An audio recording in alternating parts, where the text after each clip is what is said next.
මේ අරන් අරුම පුදුම දුර්ලභ විස්මිත දේවල් අතරේ පෙනෙන ලෝකේ පෙනෙන දේවල් විනිවිද තුලින් විනිවිද ඔබට සමීප කරන්න හදන්නේ අමුතුම ආකාරයේ රූප රාම පෙළකින්. තුරුලතා බවලතා නාරිලතා කිව්වට ගමේ ලතාලත් නැතුව නෙවෙයියෝන්.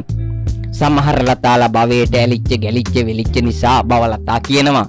කොහොම නමුත් සංසාර භවයට ඇදගෙන යන්න සංසාරේ නිතර වෙන්න පිම්මල් අපරෝ ගන්නට මල් දෝතක් විකුණ ගන්නට මේ ලතා කතා කරනවා. ආලේ ආදරේ රාගේ වැඩි තැනදී කාලේ කාදමන සමහර අපි සුදු මැණිකේ රෝස මල කිව්වට මේ මැණික විකුණන්නේ නෙළුම් මලක්. මැණික කිව්වට අමනාප වෙන්න නැතුව ඇති. මලක් වෙලා මලක් නෙලා ජීවිතේ ගැට ගහ ගන්නට සමහරු මල් විකුණනවා. සමහරු මල් කඩනවා.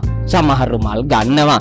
කිරිවෙහෙරට යන පාරේ මල් විකුණන මගේ සීදේවි කියලා අහලා තිබ්බට මේ වගේ සීදේවිලා මල් විකුණනවා මීට පෙර දැකලා නැතුව ඇති.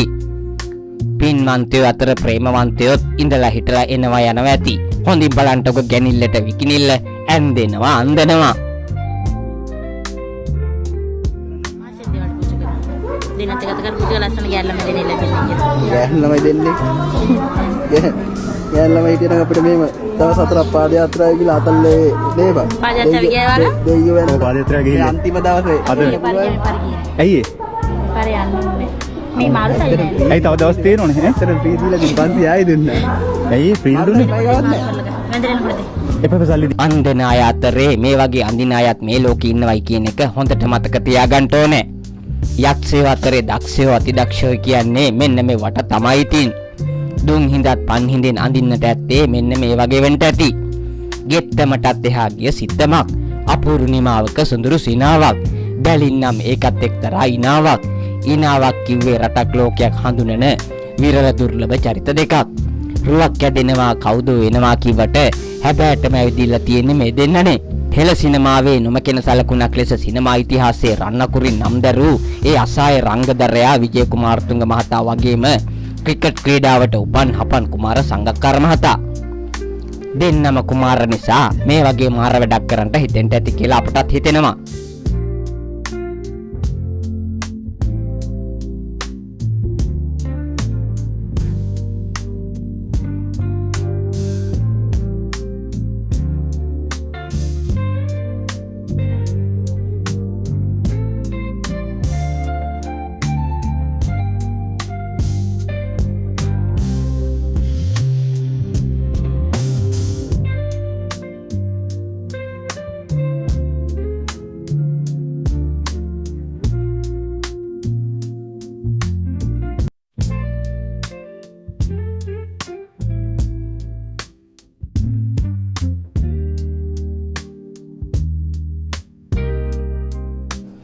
පෑන් දෙකයි මුහුණු දෙකයි. අත් 12යි මුහුණු 6යි. අත් 12යි මුහුණු 6යි කිව්වේ කතරගම දෙවිදුන්ට. අතරමඟ නැවතිච්ච සිත කතරගම යන්ට පෙරම් පුරනවා. කතරගම දෙවිදුන්ගේ වාහනේ මොනරයි කියනවනේ. මොනර සිරිවිසිතුරු හරිපියකරු අලංකාර සත්වයෙක්. මොනර රැඟුම් අනග හැඟුම් පරද්දනවයි කියනවනේ. ඒ රැඟුම මොනරගේ. මේ රැඟුම මොනරගේ වෙන්න බැරි නෑ. හොඳින් බලන්නකො මේ රැඟුම රංගන රැඟුම් මොනර රැඟුම් පරද්දයි වගේ.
මොනරු එහෙම රංගද්දි මෙයාලා මෙහෙම රංගනවා මීට පෙර දැකලා නැතුව ඇති. හානවද නානවද එහෙමත් නැත්තම් ගානවද හපොයි මෙහෙමත් නෑමක අපූර්වා. එයා නානවා මෙයා ගානවා. හොඳින් බලන්නකො වෙන්නේ මොකද්ද කියලා.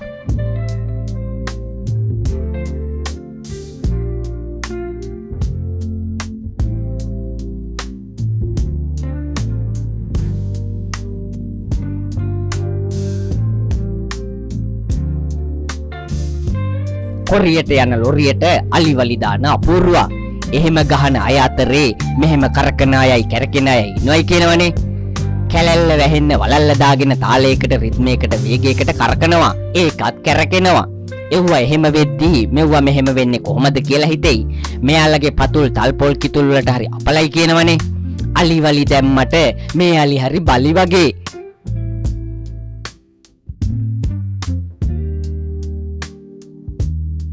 අලි බැලිල්ලයි බලි බැලිල්ලයි දෙකම එකයි කියනවනේ.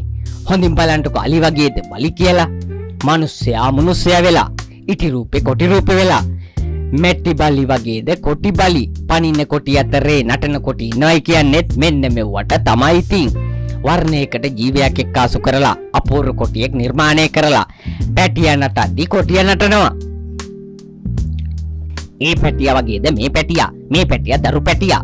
වෙන අය සීනි කනවා මෙයා සීනි බොනවා. හැබැයිට මෙහෙම සීනි කෑමක්. මේ වගේ සීනි කන මේ වගේ පුංචි පැංචෙක් හමු වුණොත් ඉතින් වහම අපට කියන්න ඕනේ. පුංචි පැංචන්ට ආදරේට සීනි බෝලේ කිව්වට දැන් කියන්න වෙන්නේ සීනි බෝතලේ කියලා.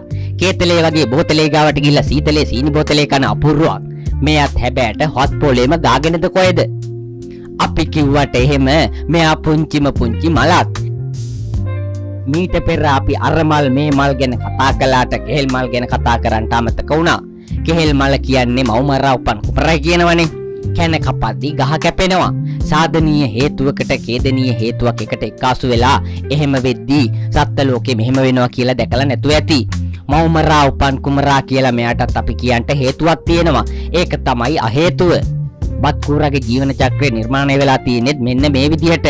සසරේ පතාගෙන උතාගෙන ආවට මේ වගේ වෙන්නේ අවාසනාවට. හොඳින් බලන්නකො වෙන්නේ මොකද්ද කියලා. මව්මරා උපන් කුමරා කෙහෙල් මල විතරක්ද කියලා ඔබට හිතෙන්න පුළුවන්.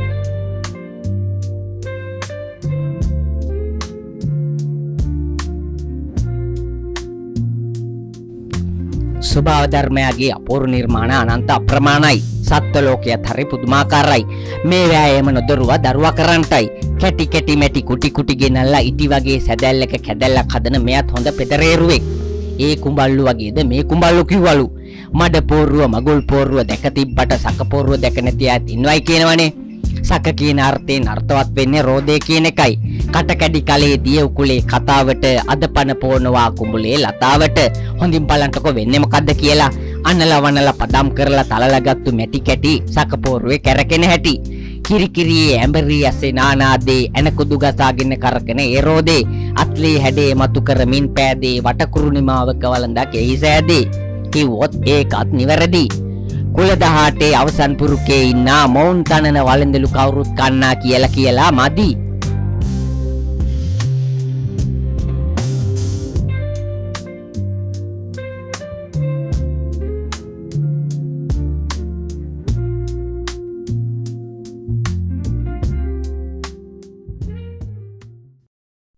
කුඹලා එහෙම කරද්දි කිඹුලා මෙහෙම කරන එකත් අහන්න දෙයක්ද?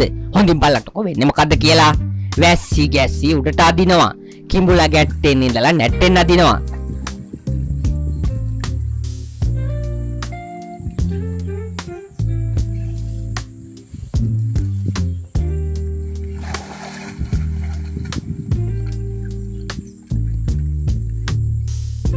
එහෙම නැට්ටෙන් අදිද්දි මෙහෙම නැට්ටෙන් කරන අය මීට පෙර ඔබ දැකලා නැතුව ඇති. හොඳින් බලන්නකො මෙයා කවුද කියලා. තැන තැන අසල විසිරී ඇති කසල එකතු කරන හරි අපූර්වා. මේ කුණෙනුත් ගොඩ ගිය අය අතරේ කුණු ගොඩෙනුත් ගොඩ යන අය ඉන්නවයි කියනවනේ.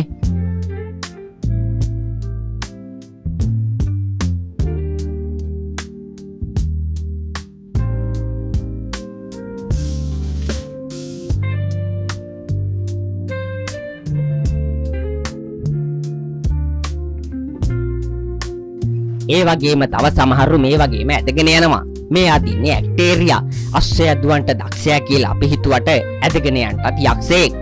ඇක්ටේරියා බැක්ටීරියා ගැන කතා කරුවට වික්ටෝරියා ගැන කතා කරන්න අපි අමතක කරුවේ නෑ ඉතින්. හොඳින් බලන්නකො මේ රූපරාම පෙළ. වික්ටෝරියා ජලාශයේ වාන්දුරට විවෘත කෙරෙනවා.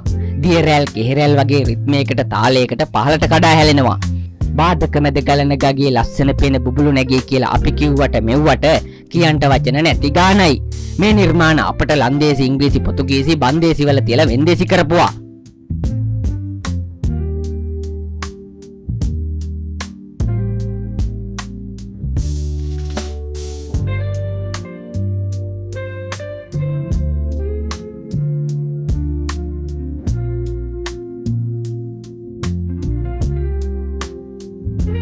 තාච්චි පෝච්චි කෝච්චි ඒ ආభాසයෙන් අපට ලැබිච්චා. ඇදගෙන යන පෙට්ටිය අතරේ පැදගෙන යන පෙට්ටිය තියෙනවායි කියනවනේ. හොඳින් බලන්නකො වෙන්නේ මොකද්ද කියලා.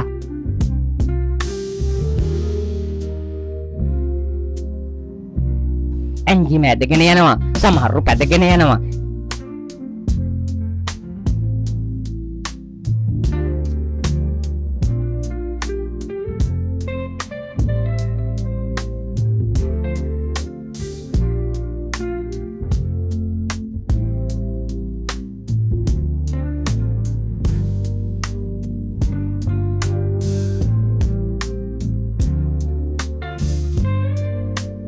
ඒ අතරේ මේ අතරේ සීනුවක ගහ කානුවට යයිද සානුවට යයිද හොඳින් බලන්නකො වෙන්නේ මොකද්ද කියලා.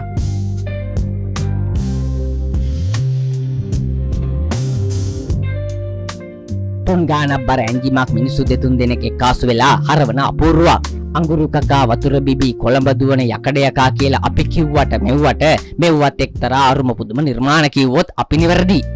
උඩරට මැනිකට පටකුඩ දෙක ගිනාවා කිව්වට මැනිකෙල තමයි ඇදගෙන යන්නේ. ලංකාවේ භාවිතා වෙන බොහෝ දුම්රිය වලට කාන්තාවන්ගේ නම යොදලා. අනික හනික මැනික කිව්වට සැබෑ මැනික තියෙන්නේ පොළව ඇතුලේ කියනවනේ. අරුම පුදුම දුර්ලභ පාෂාණයකට වටිනාකමක් දීලා ඒකට අපි මැනික කියනවා. හනික දෝනාවක් දිගේ ගිහිල්ලා මැනික හොයනවා. තට්ටු කරන්නාට ඇරෙයි. සොයන්නාට ලැබෙයි කියලා කතාවට කිව්වට මැනික් සෙවිල්ලත් එසේ මෙසේ ලේසි පහසු කාර්යයක් නෙවෙයි කියනවනේ. අජීවී ලෝකයේ සජීවී මැණික් හොයන අය අතරේ ඔතාගෙන පතාගෙන ගොතාගෙන ආව ජීවී මැණික් හොයන ඇත්තොත් නැතුවම නෙවෙයි ඉතින්. පාවෙන ජීවිත හාවෙන යාවෙන සොඳුරු බැඳීම් හරි පුදුමාකාරයි. ලෝකය ගෝලාකාරයි කියනවනේ. බෙල්ල ගුල්ල නපුරු කිව්වට බල්ලා හරි සොඳුරුයි සුන්දරයි. හොඳින් බලන්නකෝ එන්නේ මොකද්ද කියලා. නිර්මල පිවිතුරු පෙම්බර සුපෙම්බර ආදරේ සොඳුරු සංකේතේ රෝසමලයි කියලා බල්ලෝ දැනගත්තට කොල්ලෝ දැනගෙන ඉන්න නැතුව ඇති. අර කබුරුව බල්ලා කිව්වට වැඩිපුර මිනිසාට උදව් උපකාර කරන්නේ මේ ඇත්තෝයි කියලා හොඳට මතක තියාගන්න ඕනේ. මේ වගේම අරුම පුදුම දුර්ලභ විස්මිත දේවල් රැගෙන ලබන සතියේ විනිවිද තුලින් විනිවිදව හමු වෙමු.